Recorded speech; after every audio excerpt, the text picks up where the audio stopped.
अस्सलाम वालेकुम my dear students. जैसा कि आप जानते हैं कि प्रीवियस लेक्चर में हमने प्रेपोजिशन के बारे में देखा था और उसको समझने की कोशिश की थी। तो आज के लेक्चर में भी मैं आपके लिए कुछ प्रेपोजिशंस लेके आया हूँ। इन प्रेपोजिशंस को मैं आपको समझाने की कोशिश करता हूँ, आप भी इसको समझने की कोशिश करें। और जैसे कि मैंने आपको प्रीवियस लेक्चर में ये भी बताया था कि आप इंग्लिश पढ़ते हुए और इंग्लिश याद करते हुए या इंग्लिश को समझते हुए जहाँ कहीं आपको ये प्रेपोजिशन के अल्फाज मिलेंगे, आप उन अल्फाज को समझ सकते हैं कि उन अल्फाज का आगे आने वाले या उनसे पहले आने वाले जो वर्ड्स हैं यानी कि नाउन और प्रोनाउन, उनके साथ उनका क्या ताल्लुक है। इससे आपको पूरा जुमला समझने में मदद मिलेगी। तो आए व्हाइट बोर्ड पे चलते हैं और देखते हैं हम जो आज के लेक्चर में नए प्रेपोजिशंस के वर्ड्स लेके आए हैं। तो जैसा कि आप व्हाइट बोर्ड पे देख सकते हैं कि हमारे पास आज जो प्रेपोजिशन नंबर 1 है दैट इज एट। एट का इस्तेमाल हम करते हैं सिमत के लिए भी। तो आए देखते हैं कि जुमले में सिमत का इस्तेमाल कैसे किया गया। The dogs rushed at Nadeem. The dogs rushed at Nadeem. कुत्ते भागते हैं नदीम की तरफ। यानी यहां से हम ये बात बआसानी समझ सकते हैं कि डॉग्स के जो भागने की सिमत है वो नदीम की तरफ है। तो यानी यहां पे हमारे पास एक छोटी सी मिस्टेक है। एट नदीम, एट नदीम से, नदीम इज अ नाउन और नाउन का एट के साथ लिंक है जो कि हमें ये जाहिर करता है कि जो असल में नाउन है इस सेंटेंस के अंदर वो उसकी जो सिमत है या उसकी जो डायरेक्शन है वो किस तरफ है। सेकंड सेंटेंस देखते हैं, उसमें जो प्रेपोजिशन एट है वो किस हवाले से इस्तेमाल हुई है। वो हवाला है हालत जाहिर करने के लिए भी एट इस्तेमाल होता है। और सेंटेंस में the children are at play, बच्चे खेलते हैं, इसमें एट प्रेपोजिशन जो है वो खेलने के अमल के साथ लिंक है और जो ये जाहिर कर रही है कि बच्चे खेलने की हालत में हैं। अगर इसकी जगह पे the childrens are in play तो it is incorrect preposition, sentence भी खराब हो जाएगा आपका और गलती भी होगी। तो ये समझने की कोशिश करें कि एट का इस्तेमाल यहां बच्चों के खेलने की हालत को जाहिर कर रहा है। तो आए हम चलते हैं अब अपने सेकंड प्रेपोजिशन की तरफ। जो आज नेक्स्ट प्रेपोजिशन मैं आपके लिए लेके आया हूं वो है बिफोर, पहले। इसका मतलब होता है किसी चीज से पहले, किसी इब्तिदा से पहले, किसी इख्तिताम से पहले। तो इसका पहला इस्तेमाल हम देखते हैं। हमारे पास इसका पहला इस्तेमाल है किसी चीज के सामने होना, के सामने होना। आए सेंटेंस में इसकी डिटेल देखते हैं। I have difficult task before me, मेरे सामने एक मुश्किल काम है। यहां पे बिफोर प्रेपोजिशन जिसका मतलब के सामने है, यहां बिफोर प्रेपोजिशन मी प्रोनाउन है और इसका ताल्लुक बिफोर से जुड़ा हुआ है जो हमें यह समझने में मदद देता है कि मेरे सामने, मेरे आगे ये मुश्किल काम है। तो इसका सेकंड यूज पढ़ते हैं बिफोर का, वो है पहले आना, पहले आना। इसका सेंटेंस देखते हैं। आ बी कह सकते हैं, ए बी कह सकते हैं। A comes before B. Now before is a preposition and B is a noun, दोनों का ताल्लुक शो हो रहा है और ये ताल्लुक शो करने के लिए बिफोर की प्रेपोजिशन इस्तेमाल होती है। तो माय डियर स्टूडेंट्स, आए अब हम चलते हैं अपने वाइट बोर्ड के दूसरे पोर्शन की तरफ जिसमें हमारे पास दो प्रेपोजिशंस और हैं और उनका इस्तेमाल भी मैं आपसे शेयर करता हूं। हमारे पास नेक्स्ट प्रेपोजिशन का वर्ड है बिहाइंड, पीछे।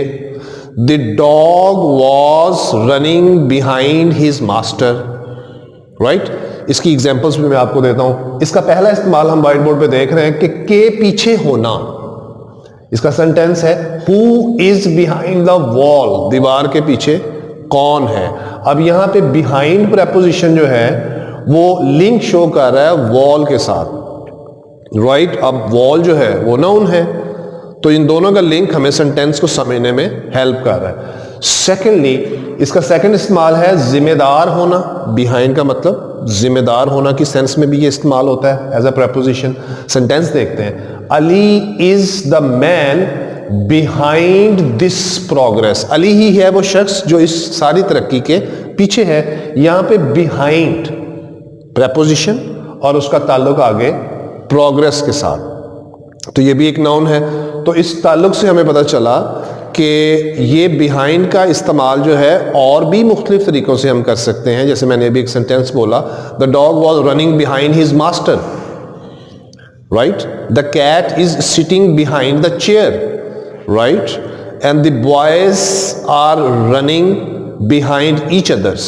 तो ये भी मिसालें जो हैं हमें बिहाइंड के इस्तेमाल और उसका लिंक जो आगे हमारे पास नाउन या प्रोनाउन होता है उससे जाहिर करता है। तो आए हम आगे बढ़ते हैं और अपने नेक्स्ट प्रेपोजिशन पे गौर करते हैं। हमारे पास नेक्स्ट प्रेपोजिशन है बिलो।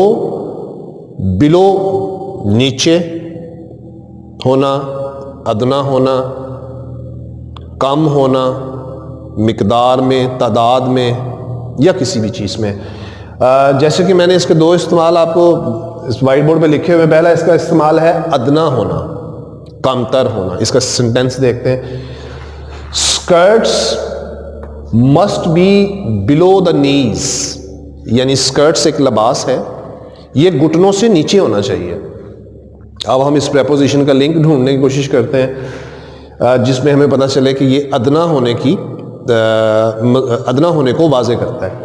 बिलो हमारी प्रपोजिशन आ गई और नीज हमारा नाउन है, यानी टखनों से ये लिबास नीचे होना चाहिए। अब इन दोनों का लिंक जो है हमें बता रहा है कि स्कर्ट्स जो है वो कितनी होनी चाहिए, और उसके बारे में हमें इसी लिंक से ये भी पता चलता है कि ये सेंटेंस अपनी पूरी समझ, कंप्लीट अंडरस्टैंडिंग भी वाजे कर रहा है।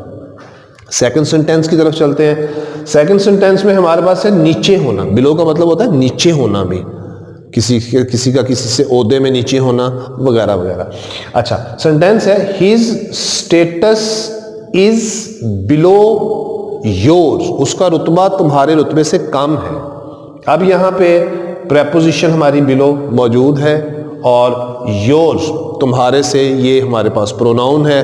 अब इन दोनों का लिंक जो है वो हमें पूरे सेंटेंस को समझने में हेल्प कर रहा है। तो माय डियर स्टूडेंट्स, हमारा ये आज प्रेपोजिशंस की जो हमने आज इसका इस्तेमाल देखा है, मुझे उम्मीद है कि आपने इसको समझ लिया होगा। पिछले लेक्चर्स में भी हमने कुछ प्रेपोजिशंस पे बात की थी और इन प्रेपोजिशंस को भी ख़त्म करने के बाद मेरी आप लोगों को सजेशन यही है कि आप कोशिश करें कि जब भी आप कहीं अंग्रेज़ी या इंग्लिश के बारे में पढ़ें या किसी से सुने तो इसके लिंक को आप यूज़ करके तो समझ सकते हैं कि इस सेंटेंस का क्या मतलब है और ये किस लिए इस्तेमाल किया गया है। सो डियर स्टूडेंट्स, आज के लिए आई थिंक इट्स इनफ, और अगले लेक्चर तक के लिए इजाज़त दीजिए।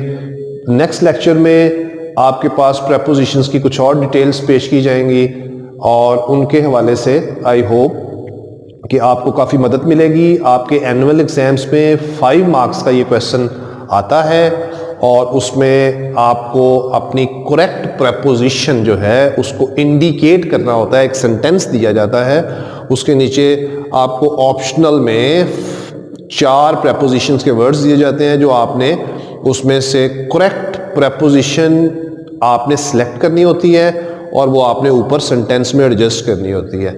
और वो कैसे आप लगा सकते हैं, उसका बेहतरीन तरीका यही है कि अगर आप इन प्रेपोजिशंस के इस्तेमाल के बारे में जानते हैं, इसकी आपने प्रैक्टिस की हुई है, इसकी मशक के अमल से आप गुजरे हुए हैं, तो आप बासानी एक करेक्ट ऑप्शन को प्रेपोजिशन की उठा के तो अपने सेंटेंस में फिट कर सकते हैं।